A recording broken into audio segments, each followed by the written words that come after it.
Welcome, guys, to Conspirinormal, and we are hurtling further to the end of the year of 2022, it's almost 2023. It's hard to believe, but pretty soon it's going to be the 11th anniversary of this show, which is kind of crazy to me if you really think about it. But we've got some esteemed conspirinormalists. Yeah. Tonight we are going to just do something a little different and something we haven't actually done in a while, which is more kind of a roundtable format. So we've got a couple of our favorite people here that are big fans of Conspirinormal, and we're fans of them. So it all works out. But we've got Vincent Treewell. Happy to be here. No place to rather be. Awesome. Hey, right. Happy to have you, Vincent.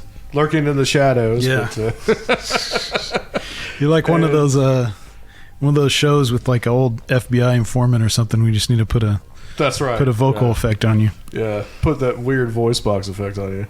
Undisclosed location, yeah. Vincent Treewell from an undisclosed location in the Nevada test site. And we've got Chris Corry is here with us as well. Chris has been on the show before. Good evening, guys. Good evening, Chris. And we're going to talk about what you guys have been getting into, and but I do have a couple of topics that I want to cover. But I thought we would start off with you, Vincent, just to kind of get the ball rolling. I listened to the next to the last one that you did on the weird part about the JonBenet Ramsey murder, which I thought was real interesting. It was kind of cool to get your take on it. If you guys want to find that, you can find that at Vincent's podcast called The Weird Part. But let's talk a little bit about what your thoughts are on that. I mean, I have my own, but I kind of felt like when I was listening to it, I was like, well, what about this, Vincent? What about that? And you kind of covered all the bases. Well, I'm going to have to do a follow-up because people dumped a ton of messages of what about this and what about that. And, you'll have to tell me what those were, what some of those people were saying. But yeah, let's keep going. Yeah. There's so much evidence and so many theories in the JonBenet Ramsey murder that, I mean, we could do an entire multi-episode. Well, there've been 2 podcasts on just that killing. There's a vast array of information. When I looked into it, there was a list of the 15 most important books about the JonBenet Ramsey murder. I've read about half of them. There's just a ton of information out there, and all the interviews and everything. But where I was really going was, I used to have very strong views on this one way. And years later, I reserved the right to change my mind. And I was persuaded that, no, that's all wrong. And I have very strong views the other way. When it first happened, and I remember it happening, 1996, Christmas Day, the day afterwards when they discovered her body, and being just persuaded by the media coverage that these people are deviants and they murdered their daughter and tried to cover it up. And that's what I think most of the country believes. But when you really take that apart, it makes absolutely no sense. It's just tabloid crap. And it played on the ignorance of the public, of which I am part. I didn't know the child pageants were a thing. I didn't know, because that was what really struck me as a 25-year-old working class guy. Wait, they're dressing their 6-year-old up like she's 21? I mean, what the hell? What the hell's wrong with these people? Right. And that clouded everything else. And then they announced, like, in big, letters, the pen and the paper came from within the house, and that must prove they did it. Well, that doesn't really prove anything. I mean, in and of itself, if you intrude, you break into somebody's home, they're not going to have paper and pen somewhere. They're not going to have anything to write with in the entire house, really. That doesn't mean anything. And as far as a cover-up, this is like the worst cover-up possible. You don't cover up a kidnapping, a murder by staging a kidnapping. That you're going to have the FBI involved. You're going to have the cops take apart every square inch of your house.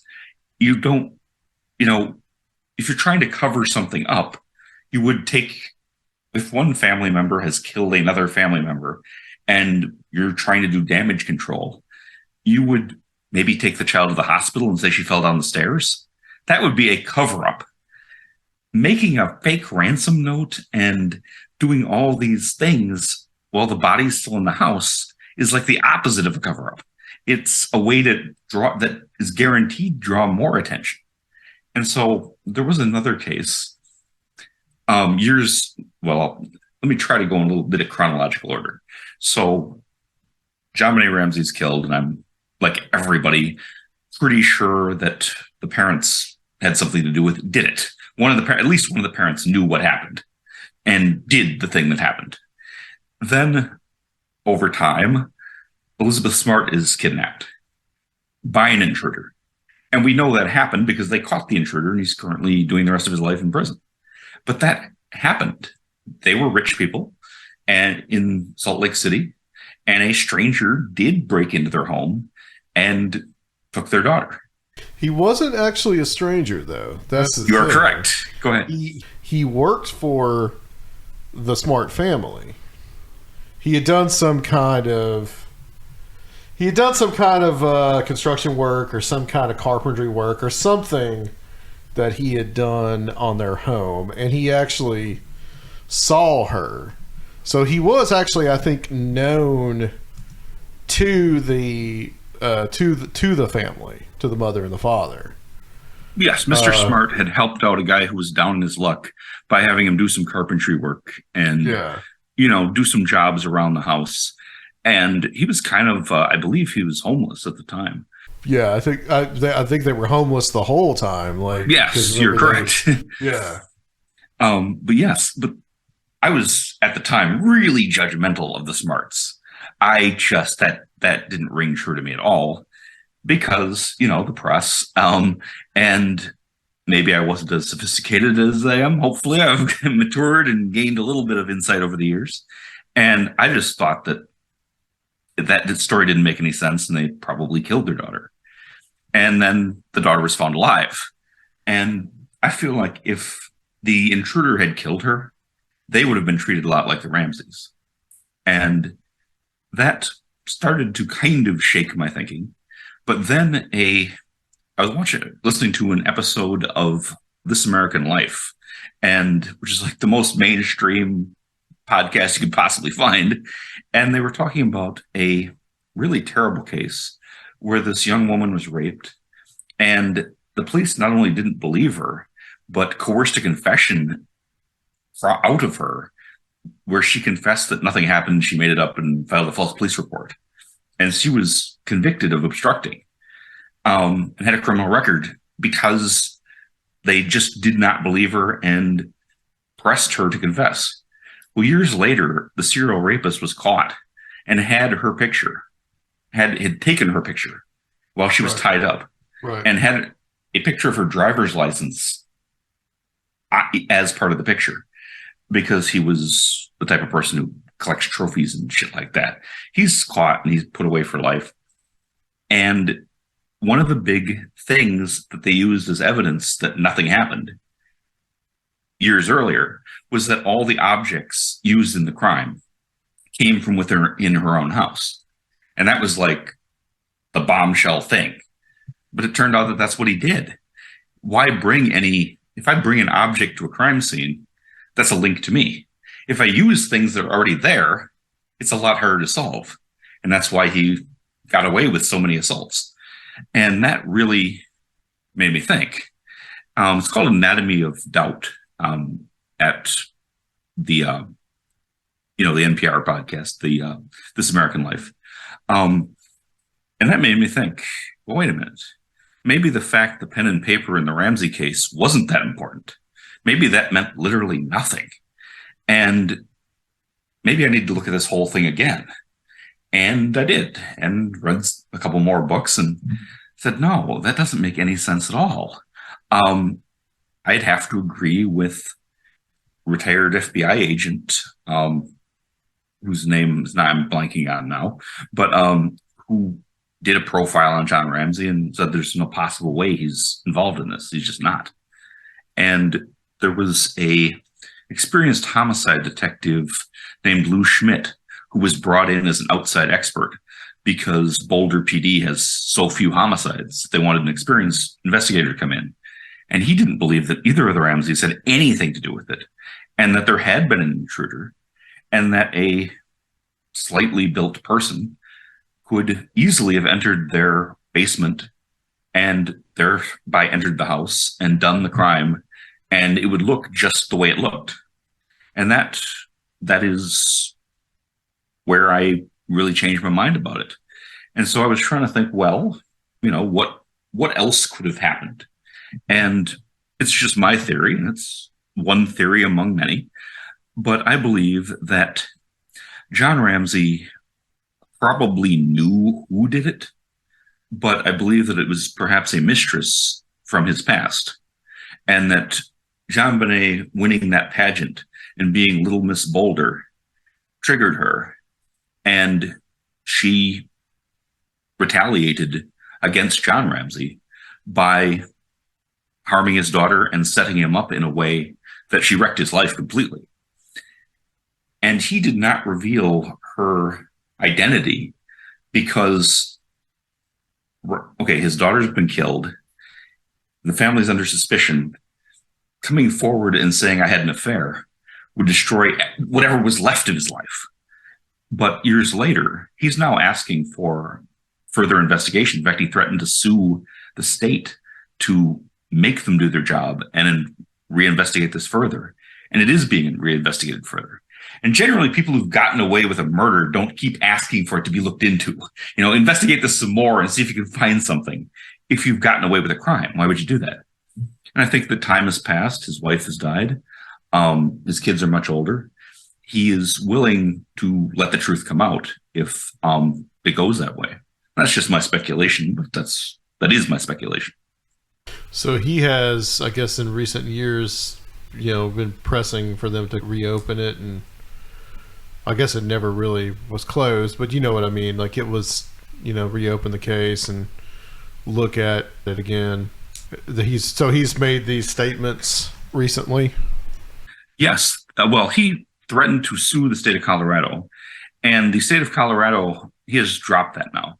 The state of Colorado is authorizing a team of experts that are independent of the Boulder Police Department, independent of Boulder City or the local sheriff's department. They will be a team of outsiders, but outside experts qualified by the state to look into all aspects of the Ramsey case. And they're looking into retesting some untested DNA, but also looking at everything that they have and seeing if they can come to a conclusion. And that's supposed to start early next year. Okay. So we may see some movement on it. It just seems like after, it's been 26 years at this point. Like, it just seems like, we're never probably going to really know.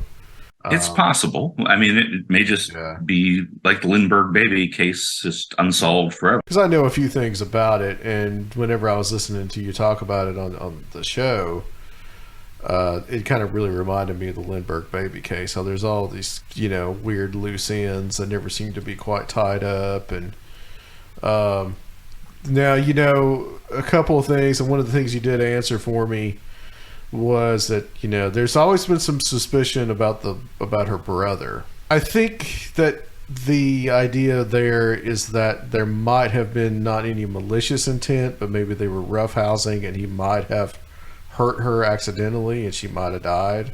And so I can believe that. There may have been a cover-up by the parents so that it wasn't implicated, because if you basically, if you have one child that kills another, albeit accidentally, you're gonna lose both. So it could possibly be that. That's been one of the most compelling things for me. I could believe certainly that a 9-year-old boy could hit his sister with a pipe or something, or push her down the stairs in a moment of anger, and she bumps her head on the cement or something and dies. But to me, if you're going to cover that up, you take her to the hospital and say that something sort of like that happened, and avoid his his anger or his lashing out, his violence. But you don't concoct this bizarre kidnapped by terrorists thing, which is just going to get so much more attention.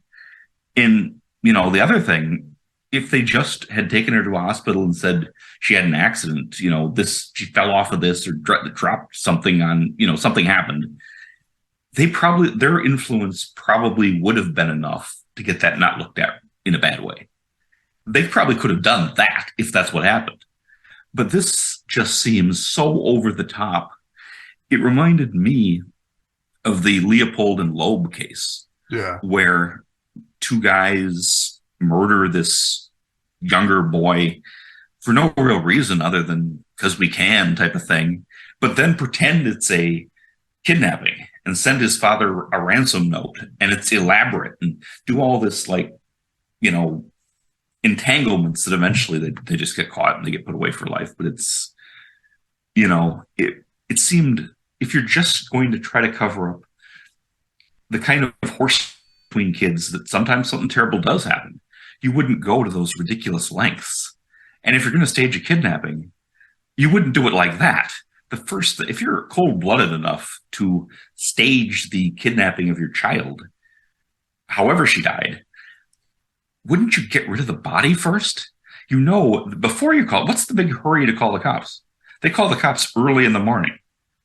Well, why not stage it properly and call them, at noon and say, everybody slept in, and then we found this, and we have this ransom note, and they've got my child. It just seems, as a cover-up, just an incredibly ineffective one. And these weren't, scared teenagers on drugs. I mean, these are, fairly middle-aged, sophisticated people that are wealthy and know how things work, and that's not going to work. There's no way in hell that kind of cover-up's going to work. But the tabloids liked it. Yeah, it was very much a sensationalist type of case. The handwriting itself, was it deemed to have been a woman that wrote it? Could they tell? Was it? To the best of my knowledge, there has never been an official finding of the handwriting matched anybody. Yeah. As far as male or female, I don't think they can tell that. Really, I don't think men and women necessarily write very differently. So it's kind of, the handwriting analysis has kind of been a dead end. The word choices, you get people on both sides. You get people who say it sounds like it was written by Patsy Ramsey. But you get other people who have found the opposite, that it seems to have been written by a man in his 20s who watches a lot of movies. So, it's kind of a wash, really. Well, there was also the weird guy that, John Mark Carr, who confessed to it. Yes. And later recanted, but they found out that there was no way that... I don't think he actually recounted. I think they found out that there's no way he could have done it. No, absolutely. The evidence proved him innocent of that. Of course, he was... But that was a bizarre thing. I mean, that was really strange. But he was caught for child molesting in Thailand, and he just badly wanted to get the hell out of Thailand at all costs. And so he confessed to something that he undoubtedly knew there's no way in hell they could put this on me, because he wasn't in the state at the time that this occurred. There's been a lot of speculations. There's probably almost as much JonBenet Ramsey information or content total as there is on one of the Kennedy assassinations. It's just huge. Yeah. I can remember when it happened, but I can remember just not caring about it whatsoever. I mean, it wasn't something that... It just seemed like it was, just the tabloid fodder, really sensational. It's like, oh, a little beauty queen girl got killed, which was weird, like you said, and it's just like, you kind of just like, I don't want anything to do with this. But I think later on, I kind of saw a couple of documentaries about it and found it to be really interesting. I guess because the sensationalism had died down, essentially.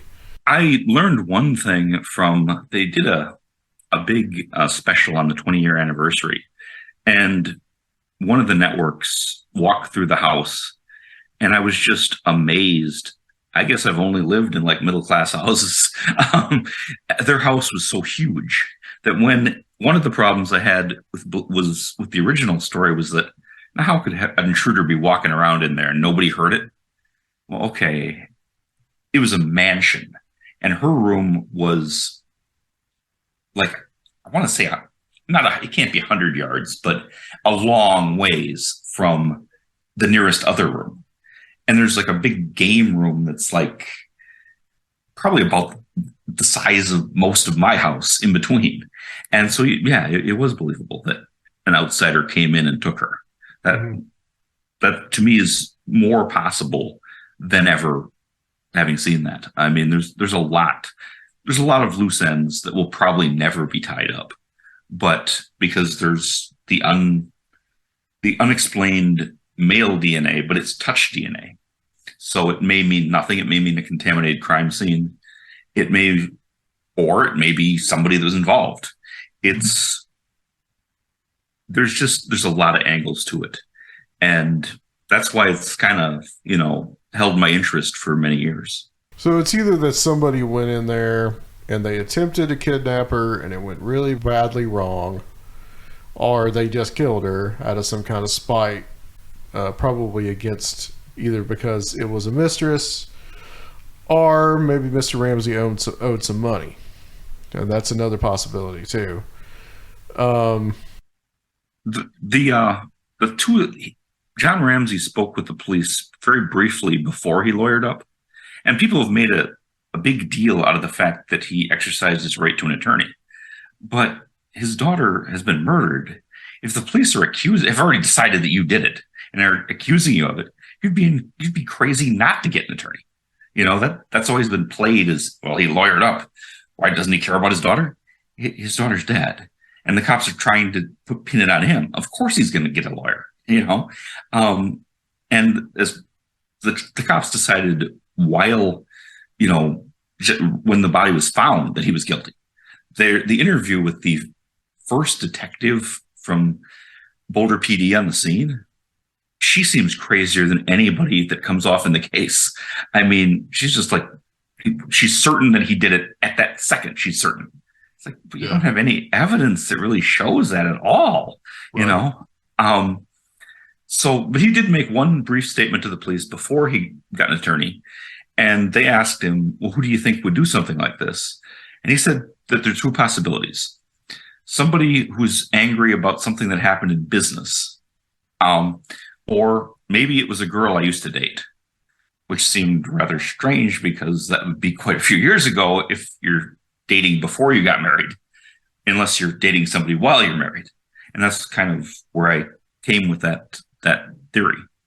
But yeah, there have been people who've speculated that he got somebody fired, or somebody didn't like the way a business deal went, and that was their motive.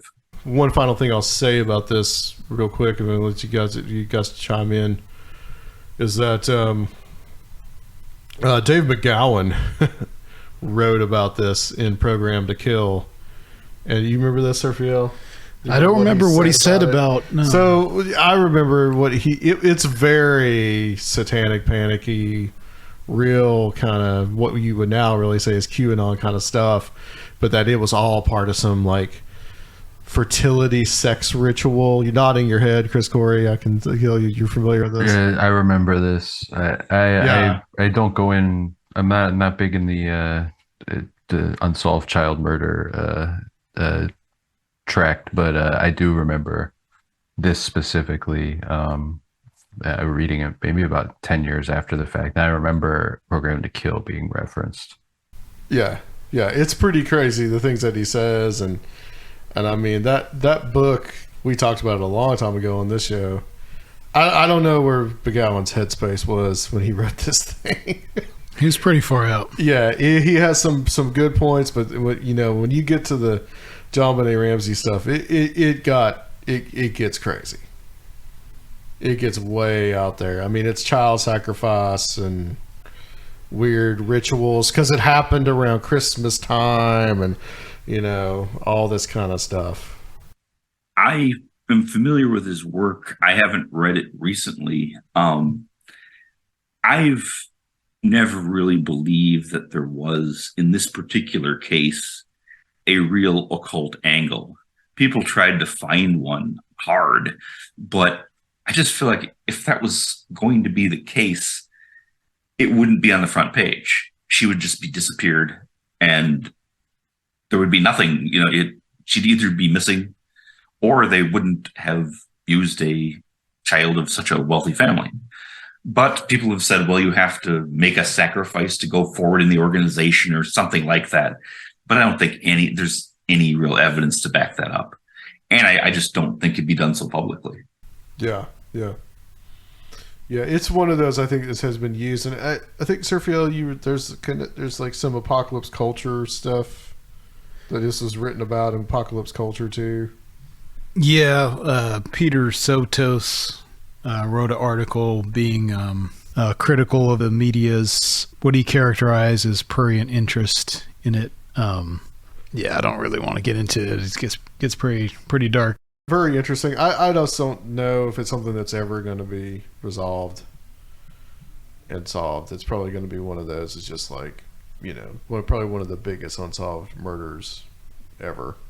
So, one of the cases of the century. That's true. Every century has several. Yeah, that's right. Crimes of the century, right? Well, I guess since we're on the murder track, let's keep going. Someone pointed out to me how it was strange that we, interviewed Dr. Richard Spence about these various themes of occult murders. I think right before these murders happened in that town in Moscow, where the Idaho State University is. Is that the right university? University of Idaho, rather. But yeah, this is pretty wild. They still don't really know anything, it looks like. This has been over a month now. And for anyone who's been under a rock, 4 of these students got stabbed to death, like in the middle of the night. 2 roommates, I don't know if they know whether they came home after or not, but 2 other roommates were in the house and apparently didn't hear anything, and no one alerted authorities until like almost noon the next day. There was a dog that was still there and unharmed, and one of the victims... Yeah, there's also, I thought there was like a dead dog that was found somewhere around there, but the police said there was nothing involved about it, but the media still reported it. I don't know, but the sleuths are going absolutely insane with this. 2 or 3 days after. Like I was telling you guys, like every day I'm seeing like psychics on YouTube going live and channeling information and all this shit, and like the sleuths are just having a field day. Hasn't popped up yet on Lauren Coleman's Twilight Language blog. I kind of expected it to, but I think he might be kind of easing off some of this stuff. But yeah, that's pretty. It's really strange. They really don't know anything. I guess there's a lot of speculation about this. The hoodie guy who was at the food truck, where the last footage of 2 of the victims was taken before they went back to this home, and so who knows if anything's gonna come of this, but we haven't had one like this in quite some time. Totally unsolved, brutal murders like this. That is really amazing to me that some people were there, but apparently untouched, and that this was done with not, stabbing. I mean, it's hard to do, that's just really weird circumstances. Yeah. One of them fought back, apparently, because they had wounds that indicated that, but... Yeah, it was 3 girls and a guy. Yeah. And it just sounds like, either there were multiple assailants. How do you control 4 people long enough to stab them to death? Well, they were probably partying and, like, pretty much asleep, so he may have just been creeping around, but yeah, it reminds you of some of that Program to Kill type of shit. Yeah. It also reminded me of Amanda Knox, but I was just thinking that. Yeah. Yeah. Right. That, which is a whole can of worms, but yes. I always felt the US media was really quick to find her totally innocent of everything. And that they basically parroted what her parents said, that she's far too nice a girl to do this. So she didn't do it.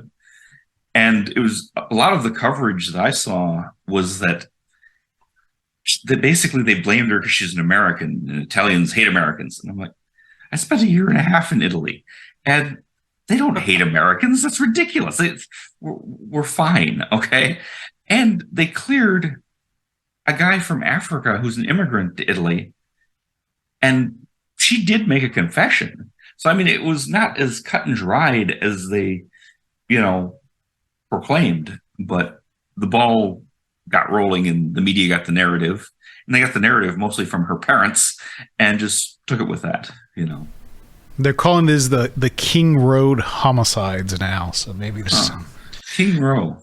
There's some kind of synchromysticism in that. Well, I mean, I think that the police, I think they're holding a lot of things, pretty tight.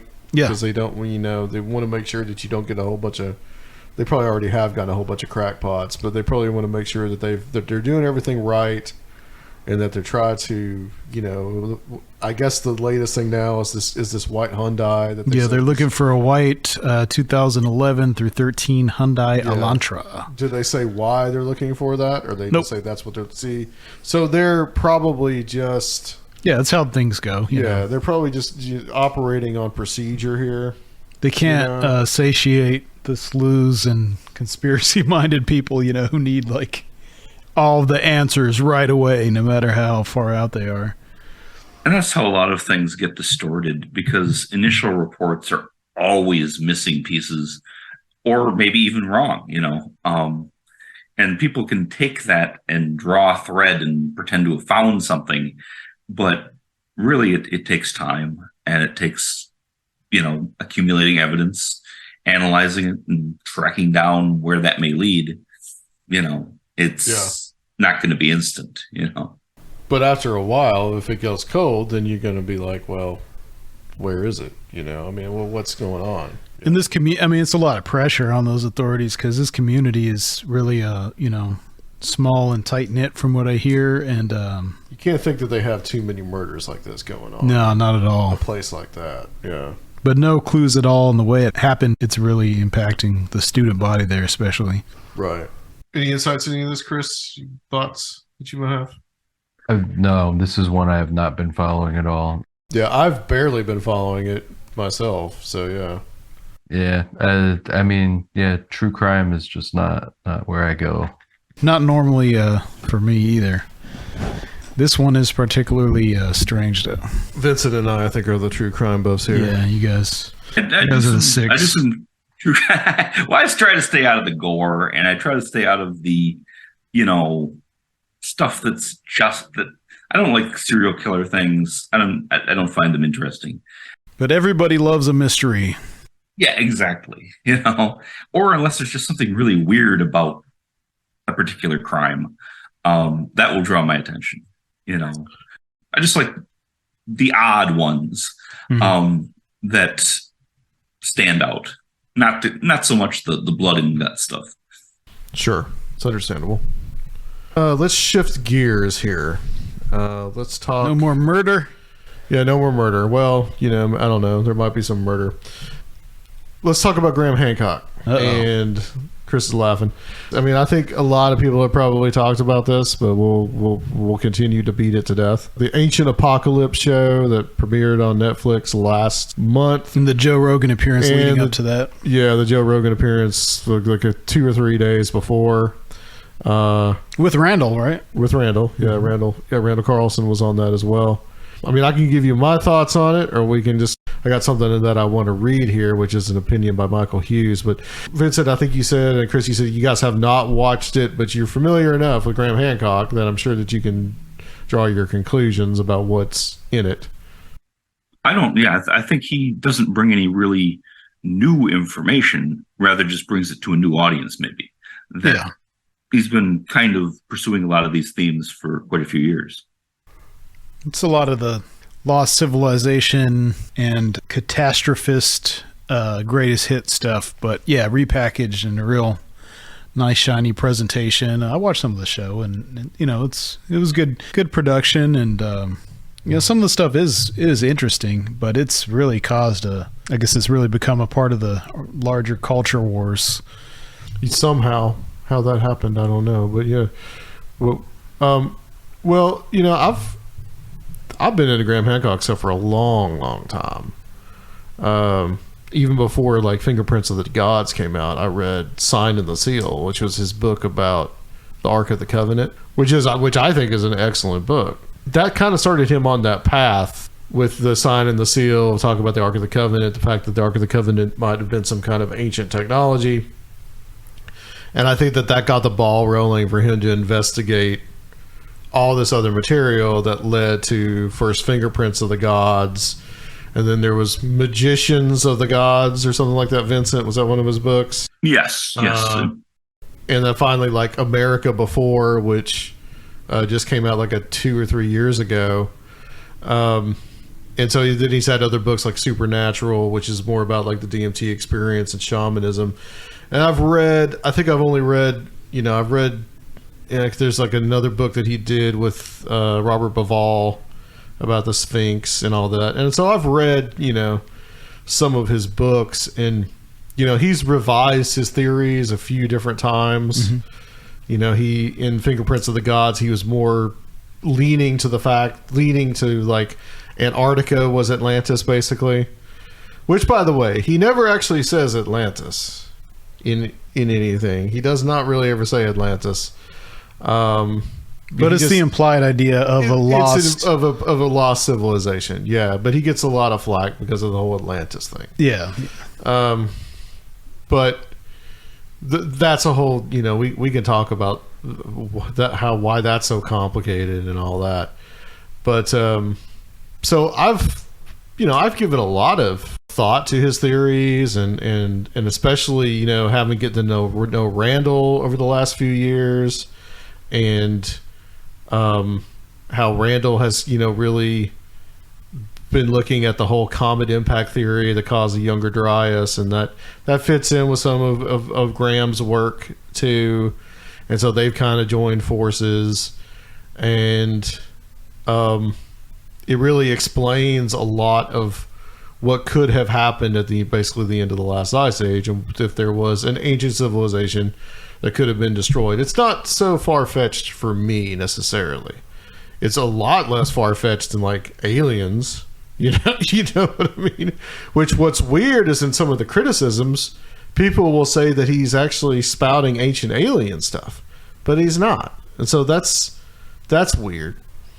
Well, they're saying that it's got the same kind of assumptions, that things had to be based on some kind of ultra diffusionist model. Right. And that these non-white people had to be taught these, you know, basically what we call a civilization. And it's an old thing, the whole like diffusionist. Yeah. The diffusionists, and whether the people could have come up with things independently. That's an old debate. That kind of basically goes back even into like the 19th century. But, you know, I listened to the Joe Rogan, and I've listened to other Joe Rogan episodes where he's been on with or without Randall Carlson.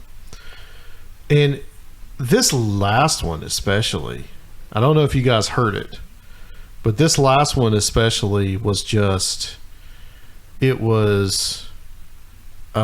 just kind of devolved into like, well, you know, you don't trust any authority. Don't listen to anybody else. It went even into like, you know, kind of like anti-lockdown or like anti-COVID measure type of stuff, being critical of that, and how we get from, you know, the archaeologists don't like me to the anti-lockdown or anti-vaccine stuff, how you get to that from one to the other. it just seemed like it was just a bunch of just complaining about just authority. That's all it really was. And there was really nothing constructive about it. There was nothing that was really edifying about it. It just seemed like he was just really angry about not being taken seriously by a lot of people. And that's really all that I got out of that interview. There was nothing interesting. Or other interviews that I've heard with Graham, it's been interesting, like, okay, that's cool, and what Randall's talked about. But like they now kind of seem to be more moving into just like, this whole conspirituality. It's the new anti-establishment, countercultural milieu. Yeah. And I told Surfiel, we were talking about it, and I was just like, man, I agree with a lot of what Graham says. I think it's very interesting. It makes me think, but like, he's so railing against the archaeological establishment and everything. It's like, I don't care. Like, honestly, like, it does not, I can't sleep at night because the archaeological establishment doesn't take Graham Hancock seriously. It just seems so counterproductive. Yeah, he's not going to get counterproductive. The validation that he's looking for. Yeah. He is a popular writer. He's not an academic writer. He kind of wants his cake and eat it too. I always go on and beat the dead horse that, like, you can't expect academia to co-sign basically what's your spirit quest. And I don't think you should really expect that. But I mean, there is perfectly valid criticism of different, ideological influences on academia, but people never recognize the ideological source that a lot of those critiques are coming from. Also, it's like they're not totally without their own slant. So, well, let me get your thoughts on some of this, guys, and then I'll read this thing this Twitter thread from Michael Hughes, which I think he states a lot of this pretty well, and then we'll kind of go from there. But what are some of your thoughts on Hancock? And just, I mean, and also want to add too, like, the Guardian comes out with this hyperbolistic article that says this is Graham Hancock's Ancient Apocalypse is the most dangerous documentary on Netflix, which is like the best thing they could do for him. It's great publicity. Yeah, you're right. Well, yeah, Graham Hancock being on the Rogan show and doing a general anti-authoritarian rant is sort of like effectively the same thing as the Guardian doing a Graham Hancock is the most dangerous, yeah. It's like, we know who our audience is. And like, I mean, you said it all. He doesn't write academic books. He writes, he's like literally like a character out of a movie.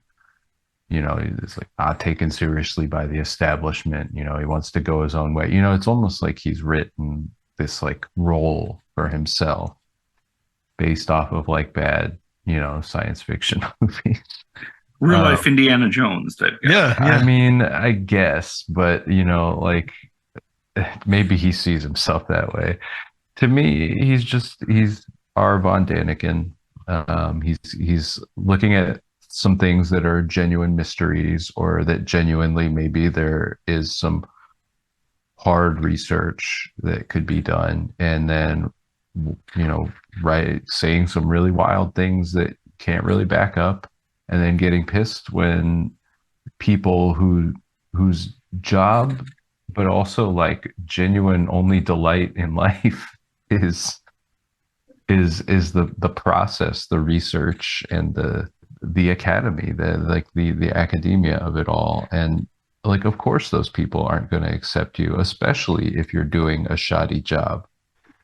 And I mean, I did not watch Graham's Joe Rogan interview, and I don't think I have the time of my day for that, but I thank you for your service.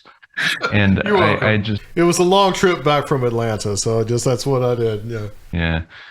I mean, even him writing like the DMT book, it's like he knows who he's marketing that to, and being on that show, it's like if you go on the Joe Rogan show and you say, you know, the establishment is holding me back and the establishment is telling me what I can and can't say, you're going to sell more books because that's what the audience wants to hear. And it's the biggest podcast audience that there is. So it all makes sense to me. You know, just as the Guardian, you know, sort of like banging the, you know, pot with the big wooden spoon and saying that he's a threat to whatever because it's easy, because it's in vogue right now, because like Netflix has had a little bit of a tarnished reputation, a few scandals in the past couple years, and so this is another one that, you know, it's easy. You know, nobody's like wants to come to Netflix's defense, really. Nobody reading The Guardian really knows much about Graham Hancock. I mean, I'm sure there are some people that do. I read The Guardian pretty regularly because it's, you know, free. But my guess is that, you know, they're doing what you know. I mean, someone's job was to write that article. And it's an editorial piece. It's not, you know, The Guardian is like funded by contributions from readers and a small amount by paper sales, probably still, and then by ads, you know. So you click on the most dangerous show on Netflix. You know, and they sell you some Bed Bath and Beyond stuff or whatever your algorithm gets you, and you know, no one really gets hurt in the process, and also like nobody really changes sides. Like the people that already pretty much believe what's in there are like, yeah, you know, this guy, he doesn't know what he's talking about, but like also like, who the fuck is reading The Guardian that is like a serious student of archaeology? You know, like, what difference does it make? So I don't know. It's sort of like I'm nonplussed maybe just by the whole scenario. I certainly don't have a lot of interest in Graham Hancock. I mean, you know, it's entertaining, but you heard it once, you heard it a million times. Whole like all those stories are in the, you know, just recycled and updated. I went to the used book warehouse that I've sent you guys pictures from a few times. And I was there because I went home to visit my family for Thanksgiving with my girlfriend. And I was like, oh, we should go to this used book warehouse. It's a lot of fun. And I went to the paranormal shelf, which it's great. It's got a lot of, there's always like 6 or more copies of Charles Berlitz's Bermuda Triangle with Bill Moore. But the Von Daniken shelf is just off the hook. Yeah. It's so many books, you know, and looking at it, I was just like, oh, right. That's yeah. Graham Hancock. It's the same thing. It's always had that popular appeal. Mm-hmm. Yeah. So that's my take, you know, which I don't think is a very, you know, hot take. But that's where I land on it. I think like it's so polarized now because mainstream media outlets really are like really like keyed up about like anybody pitching like an alternate anything because of the like last couple of election cycles and how like wild that has been for, you know, for older folks to see, I guess. I mean, it's almost like Graham Hancock is like playing to them in a way. Yeah, you know, it's a dance for more publicity. Yeah, it's perfect. You're absolutely right. But I also like I don't feel bad for like a guy like Graham at all. You know, like because a lot of that he wants to play that role. You know. Yeah, I mean a lot of it is rooted in like racist tropes and you know, colonialist tropes. A lot of it is like I don't know, man. Like this guy is like literally doing this to himself and like you know, living off it and like reveling in the controversy. Like so, you know, he's got like a hit show on Netflix. So like, you know, let them if that's the witch hunt that like, you know, lib media wants to go on, like fine. It actually like doesn't hurt anybody. It doesn't hurt Graham Hancock. It doesn't hurt The Guardian. and the people, sort of like on the opposing teams, or opposing sides are rooting for their team, and they can say, no, I'm right because the Guardian says this, and the other side can say, I'm right because Joe Rogan agrees that there's too much authority, and it's so silly. I guess you could call it a witch hunt, but like I couldn't feel less bad for Graham Hancock. I just couldn't. Let's talk about how oppressed Graham Hancock is real quick. Well, first of all, just to say too, like Joe Rogan he's actually in the of course documentary. He is. Yeah. You want that cosign. And Netflix wants that cosign too, Right, exactly. I draw a huge distinction too between challenging the authority of archaeologists where, maybe something happened 15, 16,000 years ago, maybe it didn't, and saying disregard medical science in the middle of a pandemic. I think those are two very separate things. Exactly. Stakes are a hell of a lot different. That was the thing. As I was listening, as I was driving back here, and as I was listening to this thing, and it's not until the last 30 minutes of the episode, but they slowly start getting into it, and then it's like all of a sudden they start talking about COVID. And it's like, and I knew it was going to happen. I was like, they're going to start talking about COVID. It's going to happen. Like, it's just, you just know what you're hearing. And it's like, and it's almost like you to be in that community, you just gotta, you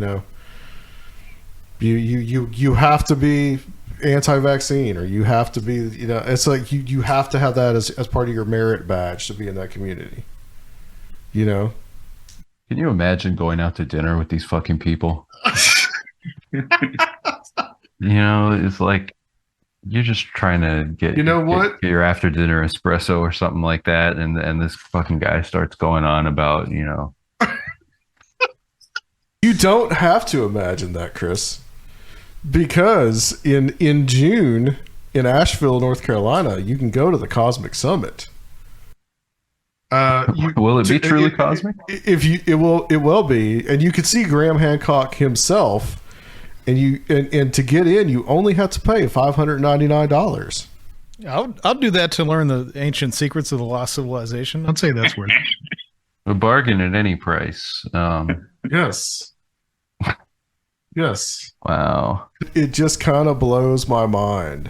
And when I heard about this, they talked about it on the episode, the Joe Rogan episode. I was like, oh, I'll check this out, and maybe I want to go because it's like not that far away, and for me, and I look at it and I'm like, no, I'm not paying $600 for this, but there will be people that will. Who else is in the mix there? There's got to be an undercard like any good. Randall is there. Mm-hmm. He will be there. Micah Hanks will be there. Mm-hmm. Of course, Micah is in Asheville.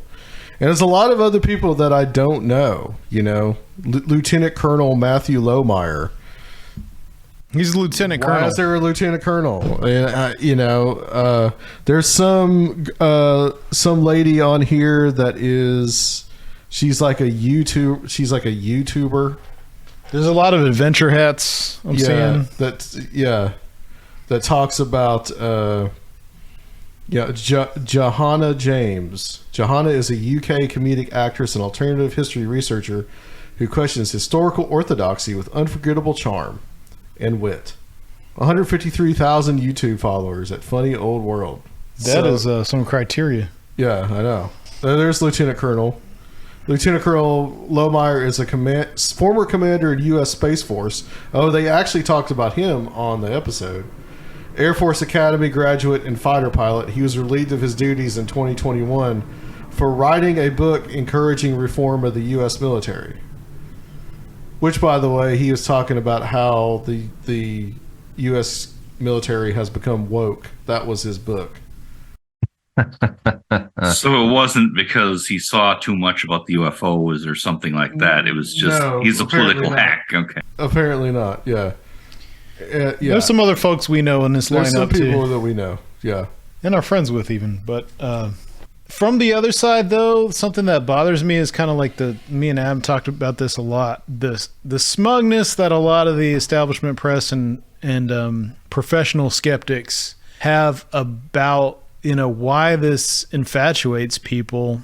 And we're just talking about how, these are like these ultimate really big questions about the origin of humanity and civilization and all these kind of things. And like, these are always going to interest people because they're really big questions that aren't going to be answered by the Academy. But I think the healthy way is just to kind of separate the two. But there is probably real biases. But as far as like something that I see with a lot of these more speculative types is that it does merge into these like bigger ideologies, and a lot of it is really about what they see as a Marxist influence on, diffusionism had to be curbed because from this dialectical materialist point of view, you want to observe the development of civilization from primitive through these different stages to capitalism. So a lot of the conspiratorial bent is that this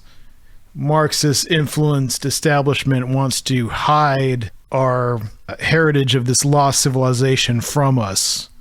And then that gets tied into the ideas that they want to hide the lost technology from us. And then you get like some weird cognitive dissonance where simultaneously they're talking about suppressed hidden technology that would be like clean and limitless, etc. But then a lot of this stuff is really like anti-global warming. So they're like pro-fossil fuel, but into these secret technologies being recovered at the same time. And that's kind of a weird thing. And I've kind of joked with Adam, if some of these people aren't getting a check from like some of these fossil fuel interests, then like, they're doing a lot of work like for free. Maybe that's why they're able to not only charge $600. Only $600, $1,000 for the Cosmic Summit. But there's that ideological thing that I think is kind of a blind spot for a lot of people on both sides. Well, it's interesting. I mean, it's so strange because a lot of the stuff that we've talked about, and not necessarily on the show, but you and I have talked about Surfiel. It's weird how a lot of things go back to Marxism and that struggle. It's always like kind of it's there in the background, in a weird kind of way. Mm-hmm. Marxism and the reaction to Marxism, is always kind of in the background in a lot of these fields. And like, you don't have to to understand the utility of it. I mean, I don't consider myself a Marxist. I don't agree with the prescription, but the analysis it's understandable why it's so influential, because when you look at like economic conditions, a lot of times they do seem to be primary in like shape the social conditions, so, if you have people who are mostly nomads, they usually have a pattern of life based on that because of, how their economics are set up. And that goes with all peoples, so it's to totally discount the way of looking at things is like pretty ignorant. You don't have to necessarily agree with a prescription for what an ideal society should be, etc. But to look at like economic things as primary is pretty fruitful. Well, there's usually a religious angle that those who oppose academic authority tend to be fundamentalist in their religious beliefs. Yeah. And equally, the academics tend to be large A atheists who know for certain that there is no supernatural anything, and have an incredibly annoying smug certainty about something that you can't be certain about. And I remember Christopher Hitchens just like being absolutely sure that we don't have a soul. Well, you can't know that, man. You haven't done any scientific research for that. No, that is your own personal prejudice. And it can be just as fundamentalist as the people who are 100% sure of what happens, that you go to the judgment after you die. They're very set in their ways. Yeah, it's not an answer you're going to find in academia. Just like you're probably not going to find the answer you're looking for about whether there's a lost civilization there either. And people who are going to engage in speculation should know early on and acknowledge early on, this is speculation. It's really hard to prove things that happened even fairly recently. But when you go back pre-Ice Age, it's lucky when you can prove anything at all. We're speculating, and be speculative. That's fine.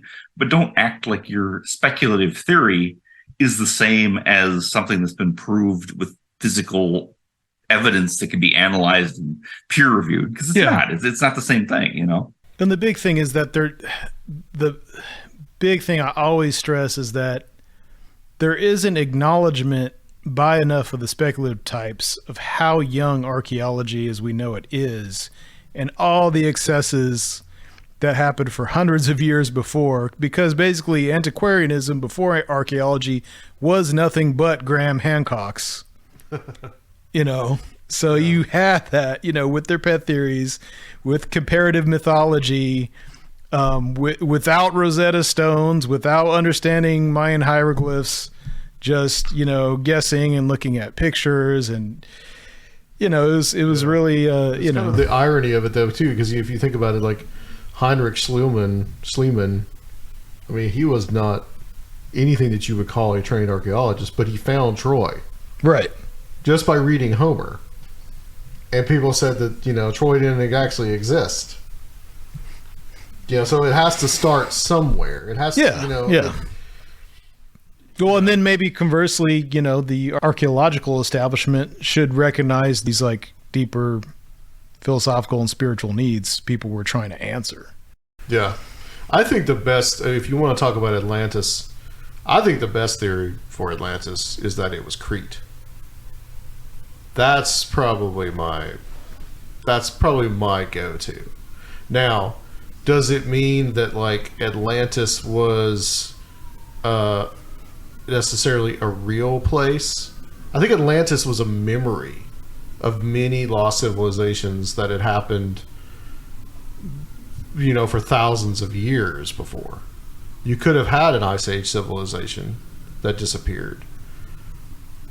Also there's speculation that there was this huge flood in the Black Sea that basically created the Black Sea, and there was a civilization there that disappeared. And then Crete, was a lost civilization.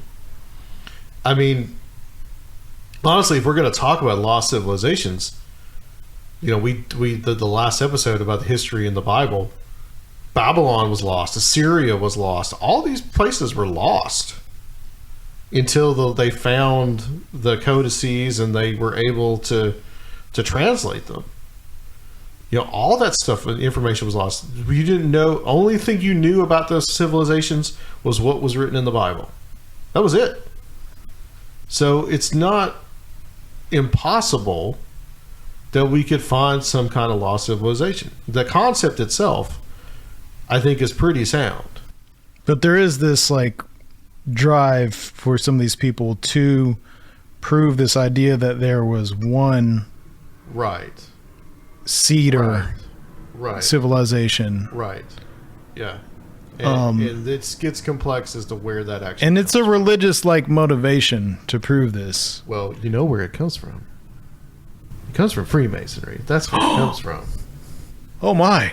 Let's just say it. I mean, that's where it comes from. I mean, I think a lot of this is guys that are, they want to, they're in the lodge, they're taught a certain thing, and they want to make fit what they were taught in the lodge. I think that's what it is. I think a lot of it is that. Now, where does Freemasonry get that? Maybe Freemasonry gets that from some reliable source, or maybe it's just so dark and so remote that, like JonBenet Ramsey, you may never know exactly what the fuck happened. So I tied it in. So here you go. We tied in the murder.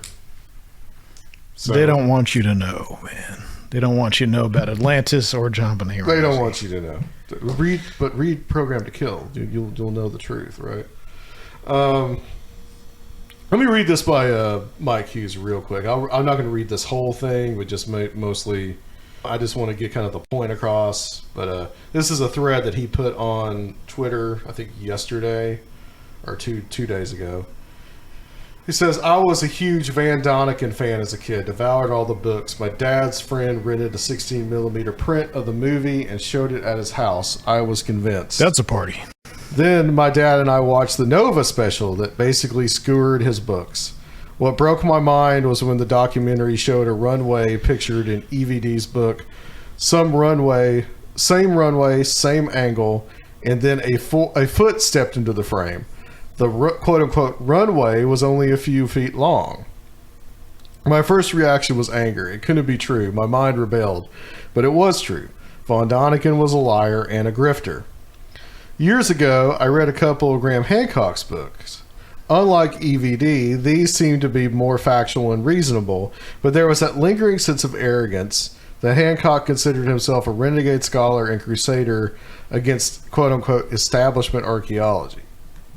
That used to appeal to me, but then I started pulling away from conspiracy culture, and I realized Hancock was trafficking in his own brand of conspiracy mongering, that academics were hiding a vast truth about our past, a truth that only he and others labeled cranks were smart enough to discover, and they were being ridiculed and debunked because mainstream archaeologists were aligned against the staggering hidden truth about an ancient civilization wiped out by a cataclysm.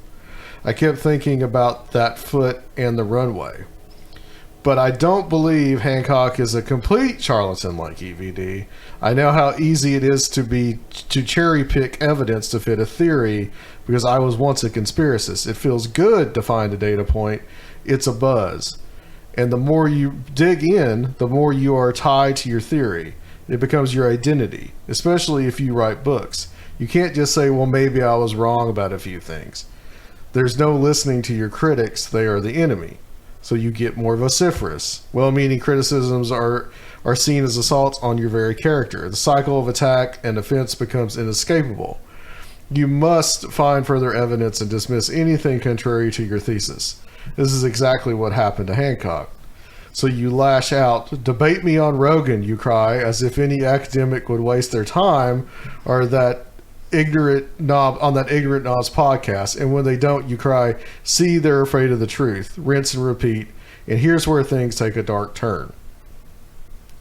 Hey there, Graham. We'll listen to you, says some dude with a podcast that regularly covers DMT, UFOs, alternative medicine, and other fringe topics despised by the know-it-all mainstream smarty pants academic types, like the real powers that be. Or like the real powers that be, and then he says globalists in parentheses. You know, the ones pumping us full of dangerous vaccines, of pandemic peddlers, big pharma, because if they are hiding our true history, then everything is a lie, including their woke agenda. Come on over here, Graham. It's warmed by the mic, and we get you. We won't ask you hard questions. We'll just join you in calling out those know-it-all truth concealers. We'll rail against them right alongside you, bro. We'll help you sell books. We'll pimp your Netflix special. We too are marginalized and excluded. And I won't go on from there and read the rest of it, but you guys can find that on his Twitter if you want to read the rest of it. But, you know, I think it shows his point is that, you know, here's Graham Hancock, and now all of a sudden he's getting involved with all this. I mean, it's basically just another kind of... It's a ready-made audience is what it is. Well, it's almost like a gateway drug type of thing now. You know, it's like, well, if you don't believe what the establishment... that you know, this group will accept you type of thing. And all of a sudden, this kind of almost like friendly debate that's been going on between Graham Hancock and the archaeological community, all of a sudden gets nasty and weird. And then you put in all the other stuff that's going on and all the tag words like groomer and CRT and all this other stuff. And then it's just going to get mixed in with all the rest of the ugliness. Man, it's unfortunate everything has to be weaponized and everything has to be super hostile these days. Yeah. I too, my uncle gave me a copy of Chariots of the Gods when I was a kid, and that was a big step for me too. And yeah, I later learned of all the problems with it. I never got the racist part, though there clearly is one. But I didn't see it as important to the story. But yeah, I know Van Daniken was full of crap. That goes without saying. But it did get me into being interested in a lot of this stuff. A lot of people, yeah, millions. Yeah. And it's unfortunate when it has to be that vicious. Just it's the time we live in, I guess. I guess they would, conversely, the critics would argue that because it's becoming a part of this, larger anti-establishment stuff that has dangerous real-world consequences, that it, now is a vicious debate or battle, So I guess I understand that, but yeah, it's this new counterculture is very strange. When I was coming of age in the turn of the century, I thought we were all going to be like these like cyberpunk rebels, and like now it's everyone's older relatives. Yeah, it's the best part. It's a lot of people that were around for the 60s counterculture, or were just like a little too young, but maybe had an older brother or an uncle or something that, they got a taste of it by proxy. It's those people. It's weird. Maybe it's all a psyop. Everything's a psyop. Reality is a psyop. I just wanted to throw this out there. Did you guys know this little bit of trivia about Von Daniken? That he actually opened a theme park in Switzerland. No shit. It was an Ancient Aliens theme park. Oh, God. Was it not successful? Because you're talking about it in past tense. Yeah, it was not. It was only open from 2003 to 2006. Oh my Maybe God. he charged $599. It was it was called the Jungfrau Park. Is an amusement park located near Interlaken, Switzerland. It opened as the Mystery Park in 2003 and closed in November 2006 due to technical difficulties and low turnout. The park was designed by Erich von Daniken and consisted of 7 pavilions, kind of like Epcot Center, each of which featured one of several great mysteries of the world. Von Daniken opened the theme park to present his interpretations of archaeological sites around the world, claiming that they involve visits from extraterrestrial life. Since 2009, it has regularly reopened for the summer seasons as the Jungfrau Park. Now, I don't know if it's necessarily Jungfraus? I guess it's just, it's not anything to do with Ancient Aliens anymore. It used to be called Mystery Park, but I guess somebody else bought it.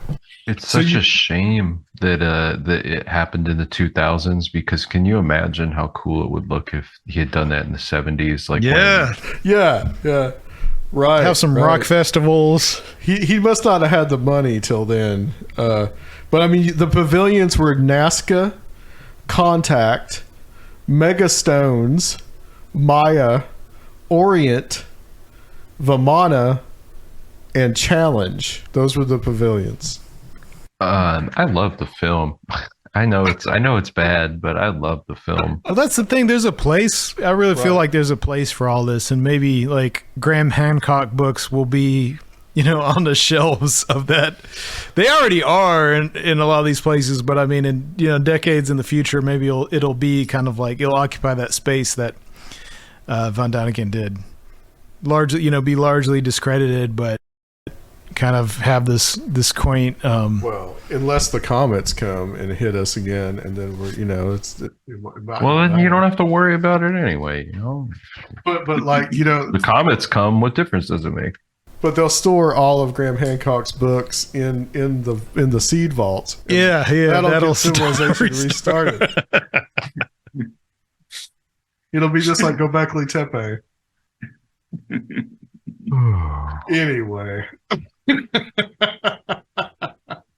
Oh yeah, I was gonna say she's got a really great as well. We should mention that she's got a really great blog. Pretty much coming from the same kind of point of view of someone who does question some of these official narratives, but also respects the discipline of archaeology and indigenous cultures at the same time. And it's a really great article on her blog. It's called Defending the Blinders, Graham Hancock and the Never-Ending Apocalypse. So it's really great. You can find that at professorwham.com and click on blog. It's the latest thing from just 6 days ago. Yeah, I felt like it was much more, even-keeled. There was also a Jason Colavito article about it too, but that was usual Jason Colavito type of style. Yeah, why would anyone be interested in a lost civilization? Right. So she's always really interesting when you have her on. She did a recent where did she appear? I think it was with Recluse, and she had some fascinating stuff. It was just fascinating. She coincidentally, or take that as you wish, coincidentally or synchronistically, she used to work with this really off-the-wall serial killer. Oh, we know who? Robert Bordello. Yeah. Yes. We had her on the show about that. You're right. Times, Yes. A year and a half or so ago. Yeah. Uh-huh. And she actually got some response from some people because of that episode, and we did a follow. I did a follow up with her as well about that. Yeah, she's a really smart person that knows a lot about a lot. Yeah, she does. And that experience in and of itself has just got to be just. I mean, it was interesting, but I could just tell how rough it kind of was. Of just like having known someone that you hung out with. Yeah. That did that. Like you hung out with a serial killer. And she's very spiritual and open to ideas of like parasitic entities and ritual murder and weird shit like that. Yeah. And not like a weirdo fundamentalist like most people you encounter into that kind of stuff. So and there was some weird connections to the Franklin cover up. I think that's what she really details in that Recluse episode he's talking about. She talked about on Hero 2 as well a little bit. I think she said that's going to be her final word on all of that, though. Her appearance on the farm there. I think she's done with it. I can sympathize with that. I can understand too. For sure. Vincent, you mentioned that you recently started researching a local spiritualist church. Yes, indeed.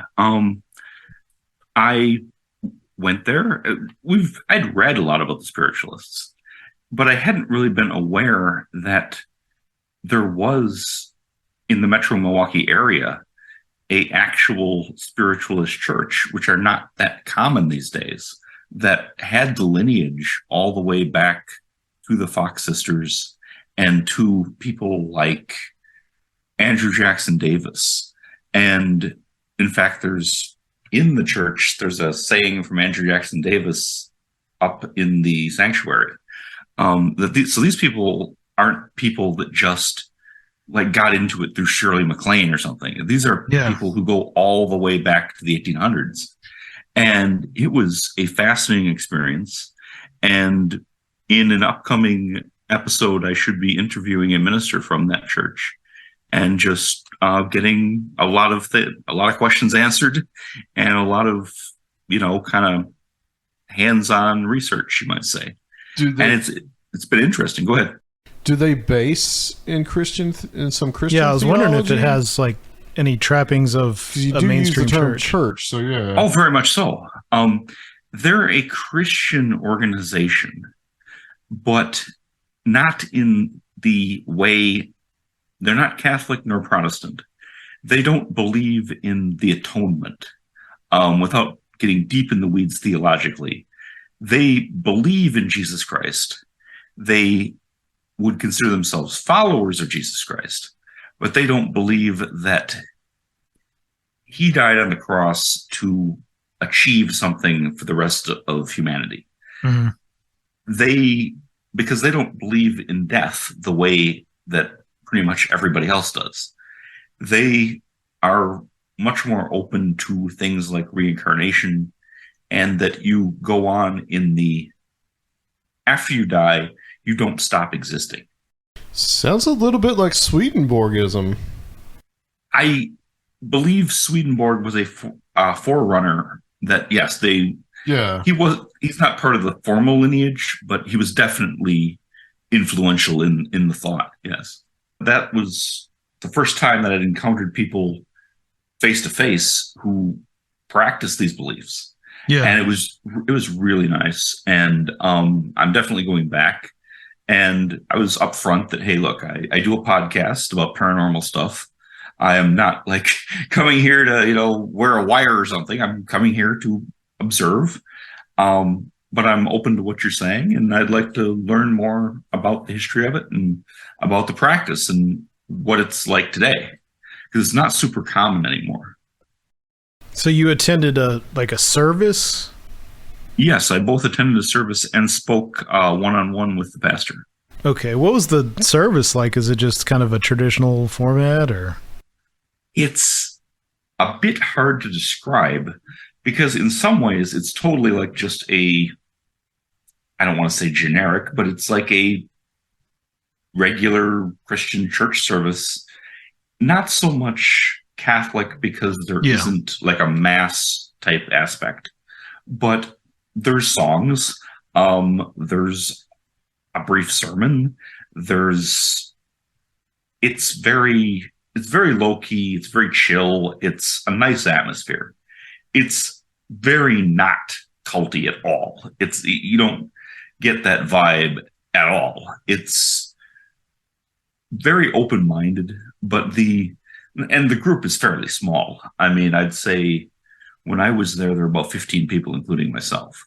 But it was very welcoming, and it was just, it was relaxed, kind of informal, but it did have the general structure of, say, a Protestant church service. Was the congregation like family tradition based, or were these like mostly probably like seeker types who had found this? I'd say it was about a 50-50 split. There were people who had definitely been in this for a long time and had probably inherited those beliefs. Yeah. And there were people who were just drawn to it and found, like-minded individuals. That's real interesting. I look forward to really, exploring this more fully. So we might as well just pimp Netflix some more. But like there's a good movie on Netflix. I thought it was good. It got some bad reviews, but it was interesting. Called Things Heard and Seen, and it's kind of set up like a horror movie. But it's what's interesting about it is it's based in Swedenborgianism. So it's all like about Swedenborg. It's because there's characters in it that are modern day Swedenborgians. I don't know how you would call them, but it's like I never really knew a lot about Swedenborg, and he had some interesting ideas, and I could see how he would be kind of a precursor to spiritualism, especially. But apparently, this movie takes place in upstate New York, and apparently there were some Swedenborg adherents and I think there still are in upstate New York. And I think this is the time of the burned over district and all that was going on in the 19th century. Because I think Swedenborg, I think he was late 18th century, I think. But yeah, it's an interesting movie, and if you know nothing about, you'll learn a lot actually about Swedenborgianism, which how many people actually practice that. I don't even know. That's really interesting to encounter all this stuff as like a living tradition, though, versus just like through this pop culture mediated stuff. Well, I'd originally gotten interested in it when I started out to write a book about Charles Murray Spear. who was a fascinating guy back in the 1800s, pre-Civil War. He was this social reformer who was like way ahead of his time. He was an abolitionist. He was for equal rights for women. He was in a lot of things that were very progressive. And he started out as a Universalist minister and then full on converted to spiritualism. And then things went, which in its heyday, in the its first heyday, launched, in the burnt over district in the 1840s. Mm-hmm. And then things kind of went off the rails, and he ended up trying to build a electric machine Christ that would be a repository for the Spirit of God on earth, but it would be like electronic. Well, it wouldn't even be electronic because it didn't even have like chips or anything. It'd be mechanical. Yeah. And he became obsessed with this idea and devoted years of his life to it, but had other people that were right with him believing that they could do this. And they tried to make this machine Messiah. And, spoiler alert, it didn't work. But it was such a fascinating story that I wanted to do something with that. And that led to a lot of different threads, that spiritualism was really influential for a long time and with a lot of people that you wouldn't expect. Oh, yeah. Sir Arthur Conan Doyle. You get into the whole thing with the Nine and the seance that they experienced. And it has threads that go just everywhere. Would I be correct in stating that spiritualism gives rise to theosophy? Yeah. Because doesn't Blavatsky come from the spiritualist community? Mm-hmm. Yeah. Yes. Community. Yes. Mm-hmm. Yeah. She's involved. In fact, they have a picture of her in the church. Yes. P.B. Randolph and basically practical occultism as we know it. And think about just how much theosophy has an influence on all kinds of esoteric ideas. It was the esoteric idea of the late 19th century. Well, and then later on with the development of that stuff, and there was the idea that though, they thought it was ultimately misguided, spiritualism was introduced by these higher powers in order to lead humanity into the development of things like theosophy, etc. Yeah. The hidden hand idea. The Ascended Masters, which we've had a couple of the Ascended Masters here with us tonight. Yeah. I want to thank you guys for being a part of this, for doing this. I'm hoping that we're going to be able to do this again, because this has been a lot of fun. Let's just start with everybody, where everybody can find you guys. If people want to look for you, Chris, Corry, what people can find your presence. Oh, I'm just out there in the world right now. In the ether. Yeah, but you'll see me when you least expect it. Stick it up behind somebody. How are the absolutely? How are the digs for UFO ephemera of the past going for you? I haven't posted any in about a year. It just kind of I fell off, and I keep thinking I'm going to start again because I have stacks of cool stuff. But anything notable you wanna talk about?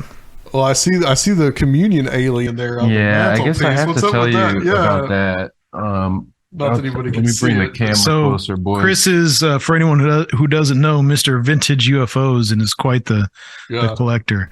Oh, yeah. Did you talk about that before? I might have display? told you when I first got it. It's a pin display that Avon Books made. And it still has about 5 or 6 of the original. They're 3-inch, 2-inch, 3-inch pins of the face on the cover. Nice. And it says, "Believe it or do not, but read it." So I think this would have been on the counter at a Crown Books or something like that. And I found it on eBay this spring, and it was a must-have. Send us a picture of that. He's got one of those rotating paperback racks too in the back there. That's pretty cool. I do. It's got some of my comic books and magazines. Have you showed that to Metcalf? That you know it. He was Drooling. was running wild about it. I said to him I was gonna come on and we were gonna chat, do a year in review or something. And he was like, "Well, you're gonna tell him about the communion stand up. That's basically your year in the paranormal, right?" And he's not wrong. He's not wrong. You know, David's usually onto something. But I got a bunch of stuff on the mantle. Some paperbacks and stuff like that. It's just a little Shrine. It's a shrine. yeah to weird stuff. The Interstellar, the Star Children sort of like mail away flyers in a frame on the mantle. I think David showed it in his presentation that he did for you guys. Awesome. Nice. And Vincent, where can people find you? You need to tell them about your podcast. Yes, I host The Weird Part with Vincent Treewell. You can find it at vincenttreewell.wordpress.com. Also, whatever podcatcher you use, The Weird Part should be on there.